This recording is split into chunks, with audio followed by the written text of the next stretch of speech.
Salut à tous et bienvenue, c'est Jean-Mi. Aujourd'hui, on va parler d'un jeu qui avance en silence. Un jeu qui parle de rythme, de distance et de choix assumés. Ce jeu, c'est Flockers. Dans Flockers, vous ne contrôlez pas un héros, vous ne construisez pas un empire, vous ne lancez pas des dés à la chaîne. Vous guidez une nuée d'oie des neiges en direction vers le sud. Un long voyage saisonnier où le froid pousse à partir, où le territoire défile sous les ailes. Un jeu où chaque décision peut faire la différence entre un envol maîtrisé et un épuisement prématuré. Ce qui est intéressant avec Flockers, c'est que tout se joue avec la lecture du jeu. On observe le terrain, on anticipe les rencontres, on ajuste sa formation et surtout, on apprend à ne pas aller trop vite. C'est un jeu qui vous demande de savoir quand avancer, mais surtout quand vous arrêter. Ce qui est beaucoup plus rare qu'on le pense dans un jeu de société. Sur le plan purement ludique, Flockers se joue de 1 à 4 joueurs, des durées de partie de 30 à 60 minutes. Derrière ce jeu, on retrouve Mark Swanson, auteur et illustrateur. Et c'est un projet édité par Odd Bird Games. Le jeu connaîtra une campagne de financement participatif. Vous aurez en description de la vidéo le lien pour aller voir tout ça et je vous invite à aller voir. C'est un jeu très personnel où les mécaniques, la direction artistique et le thème avancent dans la même direction. Visuellement, Flockers est doux, presque apaisant. Mais carte en main, on se rend vite compte que le jeu est plus exigeant que ce qu'il en a l'air. Chaque carte jouée modifie votre trajectoire, chaque choix engage votre nuée un petit peu plus loin sur le parcours. Et chaque erreur se paye, même quelques tours plus tard parfois. C'est un jeu qui ne vous punit pas brutalement, mais qui vous laisse responsable de ce que vous faites. Et ça, c'est souvent le signe d'un design très maîtrisé. Si vous aimez les jeux où la stratégie se construit sur la durée, où le thème sert réellement les mécaniques, et où la victoire n'est jamais acquise trop tôt, alors Flockers mérite que vous y attardiez. Prenez place, ajustez votre formation, le voyage commence maintenant. Allez, on va voir comment ça se passe. Une fois là, on va le lancer et la trajectoire tracée, je vous propose maintenant de suivre le parcours complet de Flockers. Dans cette vidéo, on va d'abord prendre de l'altitude tranquillement. Je vais vous expliquer comment le jeu se met en place, comment on forme sa nuée et surtout comment on fait progresser son envol étape par étape. On verra ensuite les actions, la manière dont on gère le rythme, la fatigue, les rencontres qui jalonnent le voyage et comment le terrain influe directement vos décisions. On fera aussi une escale dédiée au mode solo, pour comprendre comment fonctionne l'automate et quel type de défi il propose. Enfin, une fois le voyage terminé, je vous livrerai mon avis complet. Le ressenti en jeu, la tension, la cohérence entre thème et mécanique, l'accessibilité, la rejouabilité. Et pour quel type de joueur Flockers est réellement taillé selon moi. Installez-vous confortablement, laissez la nuée se former, on peut maintenant suivre la trajectoire et voir jusqu'où Flockers est capable de nous amener. L'hiver arrive. Un froid glacial s'est installé sur les terres du Nord. Dans ce silence gelé, un cri puissant retentit. C'est le signal. Il est temps de partir. Vous appelez vos congénères, la migration commence.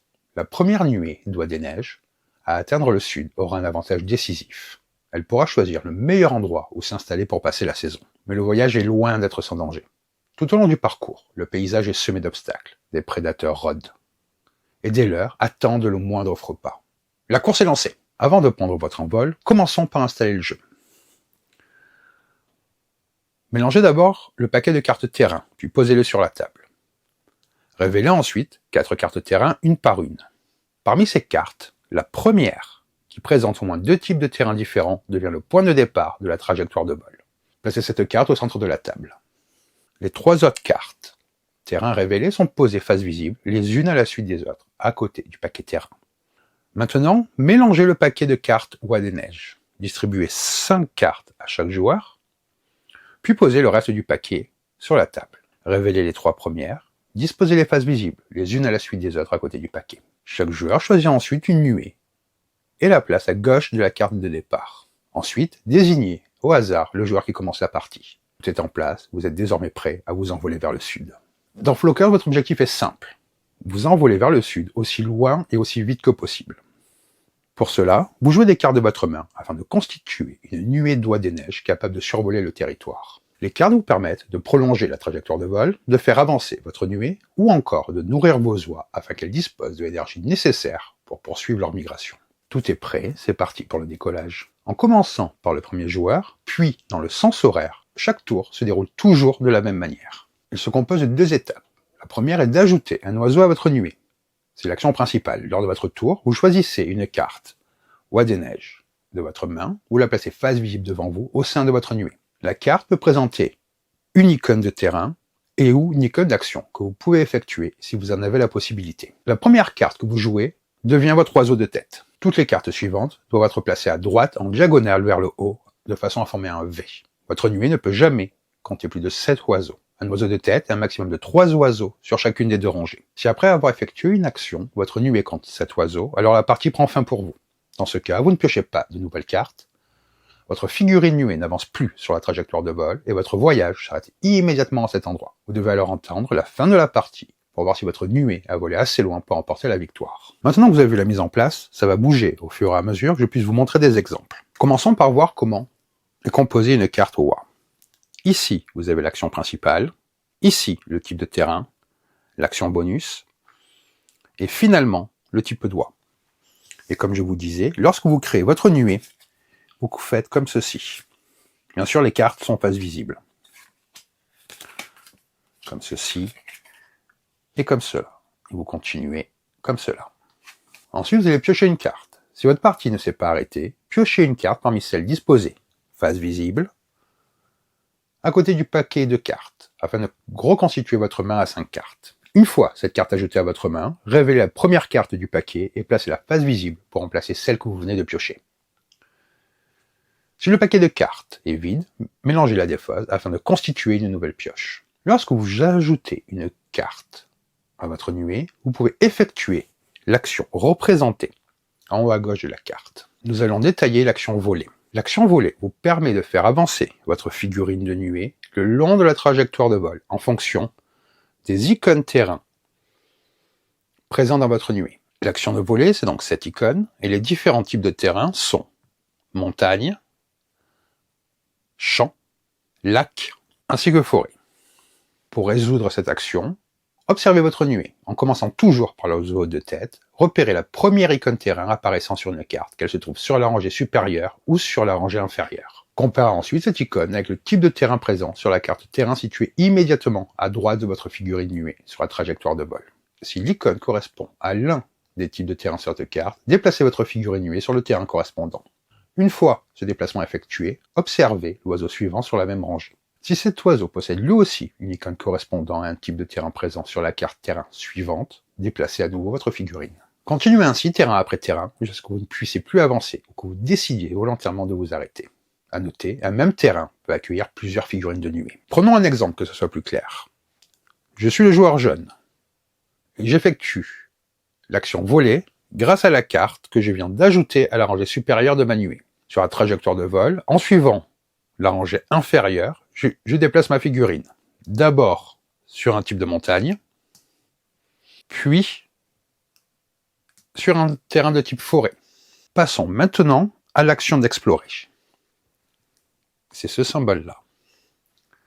Elle vous permet d'agrandir le territoire. Lorsque vous effectuez cette action, choisissez l'une des cartes de terrain disposées face visible à côté du paquet correspondant, les cartes qui seraient comme ceci. Vous prenez cette carte et vous la placez à la suite de la trajectoire de vol. Vous l'ajouterez donc ici. Cette action permet aux nuées de poursuivre leur voyage en étendant le paysage disponible. Une fois la carte terrain ajoutée à la trajectoire, révélez une nouvelle carte afin de remplacer celle que vous venez de prendre. Passons à l'action de se nourrir qui vous permet d'alléger votre nuée. Et c'est ce symbole-là. Lorsque vous effectuez cette action, retirez une carte de votre nuée, ainsi que toutes les autres cartes sur lesquelles figure l'icône se nourrir, qu'elle apparaisse en haut ou en bas de la carte. Considérez que ces oies quittent la nuée pour aller se nourrir. Placez toutes les cartes retirées dans la défausse située à gauche du paquet de cartes. Si des espaces vides apparaissent dans votre nuée après avoir retiré un ou plusieurs oiseaux, faites glisser les cartes vers la gauche afin de combler ces espaces. Si votre oiseau de tête quitte la nuée, un autre oiseau doit immédiatement prendre sa place. Pour cela, faites glisser vers la gauche les cartes de la rangée supérieure ou de la rangée inférieure. Il est toujours judicieux d'avoir en main une carte portant l'icône se nourrir, ainsi qu'un emplacement libre dans votre nuée. Cela permet d'ajouter une carte sans atteindre le nombre maximum de cet oiseau et donc d'éviter de vous retrouver dans l'incapacité de jouer. Prenons encore un exemple. Imaginons que j'ajoute cette carte dans la rangée supérieure de ma nuée et j'effectue l'action se nourrir. Je choisis une carte de la rangée supérieure qui ne comporte pas l'icône se nourrir. Donc par exemple celle-là, je la défausse. J'aurais pu également défausser les deux cartes qui portent cette icône, mais je choisis de ne défausser que l'oiseau de tête. Donc celui-là. Et je fais donc glisser ces deux cartes comme cela. Avec cette icône, c'est l'action intervertir. L'action intervertir vous permet d'échanger deux cartes de votre nuée. Il peut s'agir de n'importe quelle carte, y compris celle que vous venez tout juste d'ajouter à votre nuée. Cette action-là est l'action diriger. Cela vous permet d'activer l'action et ou l'action bonus présente sur la carte de l'oiseau de tête. L'action diriger ne peut pas activer une autre action dirigée. En revanche, elle peut activer l'action bonus figurant sur la carte de l'oiseau de tête. Prenons un exemple que ce soit plus clair. J'ajoute cette carte dans ma nuée et j'effectue l'action dirigée. Comme je possède 3 oies blanches adultes, je peux également faire l'action bonus. Je choisis donc d'explorer puis de voler.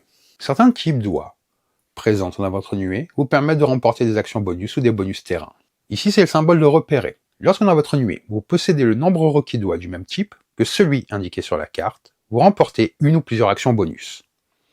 Vous voyez les 3 oies blanches dont je vais vous parler. L'oie présente sur la carte que vous venez de jouer compte pour ce repérage. Vous pouvez effectuer les actions classiques et les actions bonus dans l'ordre de votre choix. Cependant, veillez à ce que la carte concernée ne soit pas retirée de votre nuée avant d'avoir effectué l'action suivante. En effet, la formation de votre nuée peut changer au cours des actions. Gardez un œil attentif aux changements de terrain et aux changements d'oiseaux de tête. Lors d'une action volée, les icônes bonus de terrain présentes dans votre nuée peuvent s'activer. Pour cela, vous devez parvenir à repérer dans votre nuée le nombre requis d'oies du même type que celui indiqué sur la carte jouée. Si vous ne parvenez pas à ignorer ce nombre, ignorez le bonus terrain.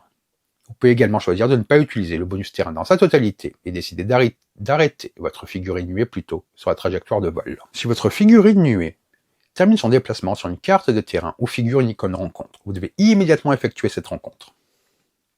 Chaque icône correspond à un effet précis. Ici, ce sont les leurs. Vous mélangez toutes les cartes de votre nuée face cachée. Vous reconstituez ensuite la formation de votre nuée comme vous le souhaitez. Une fois nouvelle formation choisie, retournez toutes les cartes face visible. Ici, le renard. Vous défaussez un oiseau de votre nuée. Ici, le pigargue à tête blanche. Vous défaussez toutes les oies juvéniles présentes dans votre nuée. Ici, c'est le vent du nord. Vous déplacez votre figurine nuée sur n'importe quel terrain de la carte suivante, à condition que vous ne soyez pas sur la dernière carte de la trajectoire de vol. Si le terrain choisi comporte une icône rencontre, vous devez alors effectuer immédiatement cette nouvelle rencontre. La partie prend fin dans l'un des 2 cas suivants. Premièrement, lorsque l'une des figurines nuées atteint ou dépasse la 10e carte terrain sur la trajectoire de vol. Dans ce cas, si les autres joueurs disposent encore au moins d'un emplacement libre dans leur nuée, ils effectuent un dernier tour. Deuxièmement, la partie prend également fin si plus aucun joueur ne possède un emplacement libre dans sa nuée. À la fin de la partie, le vainqueur est le joueur dont la figurine nuée se trouve le plus au sud sur la trajectoire de vol. En cas d'égalité, le joueur dont la nuée compte le plus grand nombre d'oies l'emporte. Si l'égalité persiste, le joueur possédant le plus de cartes du même type remporte la partie. Enfin, si l'égalité persiste toujours, les joueurs concernés se partagent la victoire. Quelques petits conseils. Pour optimiser vos vols et garder le contrôle de votre nuée, voici quelques conseils. Posséder une nuée qui présente au moins une icône se nourrir vous permet de maîtriser sa croissance et d'éviter d'atteindre trop rapidement la limite maximale. L'action intervertir est également un excellent outil pour maximiser vos actions dirigées. Utilisez-la de manière stratégique pour placer les bonnes cartes au bon moment. Servez-vous de l'action explorer pour ralentir la trajectoire de vol à votre avantage et préparer vos déplacements futurs. Lors d'une action volée, vous exploitez les bonus terrain afin d'effectuer des vols plus longs et plus efficaces. Les rencontres ne sont pas uniquement des obstacles, elles peuvent aussi vous aider à garder la taille de votre nuée sous contrôle. Enfin, une carte Oie des Neiges, qui possède à la fois l'action dirigée et l'action repérée, peut vous permettre d'effectuer une double action, un atout précieux lorsqu'elle est bien utilisée. Les différents types d'oies sont les suivants. Avec leurs ailes couleur neige, une douzaine d'adultes blanches planent avec légèreté au-dessus des champs balayés par le vent. Dans le loin derrière, des adultes bleus, descendant piqués vers un marais, leur silhouette d'un gris profond, effleurant un bosquet de roseaux. Quelques juvéniles blanches au ventre clair et tachetés s'envolent par-delà la cime des arbres pour attraper la nuée. Dans un battement d'ailes d'un gris foncé, des juvéniles bleus profitent d'un courant d'air ascendant pour s'éloigner des prédateurs qui rôdent. Parlons maintenant du mode solo. En vol vers le sud, vous n'êtes pas seul. Une autre nuée vous suit de près. Dans ce mode solo, il ne suffit pas de gagner. Votre objectif est de mettre la plus grande distance possible entre votre nuée et celle de votre adversaire. Vous prendrez une figurine nuée pour vous, ainsi qu'une autre pour représenter l'automate. Placez 2 figurines à gauche de la carte de départ sur la trajectoire de vol. Piochez 5 cartes pour vous. L'automate, lui, ne reçoit aucune carte. Comme dans une partie à plusieurs joueurs, vous et l'automate jouez chacun votre tour en alternance. C'est vous qui commencez la partie. Lors du tour de l'automate, commencez par observer les 3 cartes Oie des Neiges visibles à côté du paquet. Vérifiez si l'une des cartes présente en haut ou en bas une icône terrain correspondant à un type de terrain sur la carte terrain située à droite de la figurine nuée de l'automate sur la trajectoire de vol. Si une ou plusieurs icônes correspondent, procédez ainsi. Choisissez la carte la plus avantageuse pour l'automate, défaussez cette carte, puis faites avancer la figurine de nuée de l'automate sur la trajectoire de vol. Lors de son déplacement, vous ignorez toutes les rencontres. Après ce déplacement, piochez la première carte du paquet de terrain et posez-la à la suite de la trajectoire de vol. Puis révélez une carte Oie et placez-la à côté du paquet, de façon à ce qu'il y ait toujours 3 cartes visibles. Si aucune icône terrain présente sur les cartes visible ne correspond à un terrain de la carte suivante sur la trajectoire de vol, alors le tour de l'automate s'arrête immédiatement. Comme dans une partie à plusieurs joueurs, lorsque l'une des 2 figurines atteint la 10e carte terrain sur la trajectoire de vol, l'autre joueur effectue un dernier tour. Si de votre côté, vous ne pouvez plus ajouter d'oie, la partie prend fin pour vous. En revanche, la partie continue pour l'automate, jusqu'à ce que ces 3 cartes Oie des Neiges visibles ne lui permettent plus de faire avancer sa figurine. Si vous réussissez à le battre, calculez votre score. Commencez par gagner 1 point de victoire pour chaque carte terrain que vous avez survolée, y compris celle sur laquelle se trouve votre figurine. Ensuite, comptez le nombre de cartes situées entre votre figurine et celle de l'automate. Ajoutez ce nombre au total précédent, vous obtenez votre score final. Avant de poursuivre ce voyage et de vous donner mon avis complet, prenons un instant pour faire une courte halte. Si vous aimez les jeux où l'on trace sa trajectoire, où chaque décision influe sur la formation, ou avancer trop vite peut être aussi risqué que de rester en arrière, alors je vous invite à rejoindre la nuée. Abonnez-vous à la chaîne pour continuer à explorer ensemble des jeux où la stratégie, le rythme et la lecture du terrain font toute la différence. Un like, c'est un petit battement d'aile pour vous, et pour la chaîne, c'est une vraie poussée vers le sud. Un courant porteur qui aide ces vidéos à aller plus loin. Et surtout, laissez-moi un commentaire. Dites-moi comment vous auriez mené votre nuée. Plutôt une progression prudente, en maîtrisant chaque étape, ou un envol audacieux, quitte à frôler les dangers. Enfin, pensez à activer la cloche pour ne rater aucun prochain départ, aucune nouvelle analyse et aucune escale ludique sur cette trajectoire.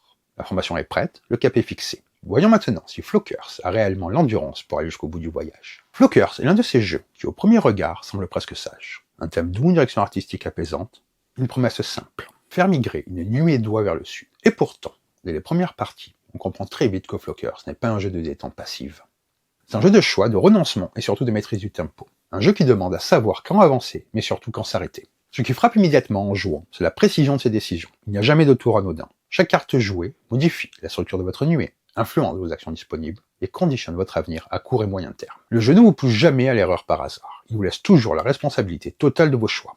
Et c'est précisément là que le plaisir naît. Dans cette sensation de contrôle fragile, où tout peut basculer si vous anticipez mal une conséquence. On ne joue pas à Flocker à l'instinct, on le joue en observant, en calculant, en lisant le plateau, et parfois en acceptant une perte volontaire pour rester en jeu. La tension est constante mais jamais brutale. Ce n'est pas une tension explosive, c'est une tension lente, presque sourde, qui s'installe au fil des tours. Elle vous repose sur plusieurs leviers extrêmement bien dosés. La limite stricte est de 7 oiseaux dans la nuée, la visibilité partielle des cartes à venir, la trajectoire de vol qui s'étire mais jamais assez vite. Et la possibilité permanente de s'arrêter volontairement, au risque de laisser les autres prendre l'avantage. Le rythme est fluide sans aucun temps mort. Chaque tour est court mais chargé de réflexion. Et surtout, le jeu laisse respirer les joueurs.